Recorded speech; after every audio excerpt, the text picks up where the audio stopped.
Writer. వృత్తిరీత్యా నేను 2000 సంవత్సరం వరకు చెన్నైలో ఉన్నాను. 2000 సంవత్సరంలో హైదరాబాద్కి మారాను. అనుకోకుండా ట్రైన్లో నాకు సుతాల్ అశోక్ తేజ గారు కలిశారు. ఆ జర్నీలో ఆయన హైదరాబాదులో 47 ఆగస్టు 15 దేశం స్వాతంత్రం వస్తే 13 సంవత్సరాల పాటు రజాకారుల వల్ల ఏమి తిప్పలు పడ్డారో అవన్నీ చెప్తా ఉంటే నా చెవులు నేను నమ్మలేకపోయాను. నిజమా నిజమా నిజమా అని చెప్పాను. అందరూ చెప్పారు వారి నాన్నగారు కూడా ఆ రజాకారులకు నిష్ఠగా పోరాటం చేశారు, హనుమంత్ గారు అని చెప్పని. దేశభక్తులందరూ కూడా 2000 మంది మీటింగ్ పెట్టుకుంటే రజాకారులు 50 మంది అటాక్ చేస్తే అందరూ పారిపోతున్నారంట. ఇప్పుడు ఎవరో కావిడ ఏంట్రా చూస్తారేంట్రా, ఏంటహే దెబ్బకి దెబ్బ ఏంటహే అనేసరికల్లా ఆ నాన్నగారి దాంట్లో ఒక రిధిమ్ వినిపించి అప్పటికప్పుడు పాట పాడారు. వెయ్ వెయ్ దెబ్బకి దెబ్బ వెయ్య వెయ్ ఎవడా నిజం ఎవడా సర్కార్.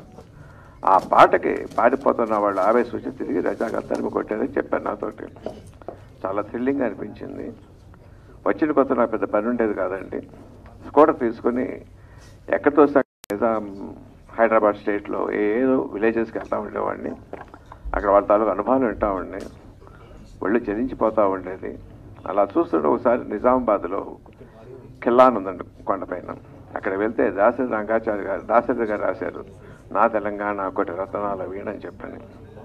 వీటన్నిటి ఇన్స్పిరేషన్ తోటే నేను రాజేంద్ర సినిమా తీశాను. దాంట్లో రజాకారుల తాలూకు టచ్ చేశాను. ఫుల్గా ఎవరన్నా ఫుల్గా సినిమా తీస్తే బాగుండు అనుకుంటున్నాను. ఇప్పుడు గూడూరు నారాయణ రెడ్డి గారు ఆ సినిమా తీశారు. I'm congratulating him sir for your sincere effort.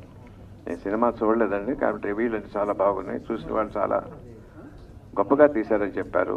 Director గారు పని కూడా చాలా బాగుంది. టెక్నీషియన్స్ ఆర్టిస్ట్ అందరూ కూడా బాగా చేశారని చెప్పి విన్నానండి. All the best your team. May God bless you sir. Thank you.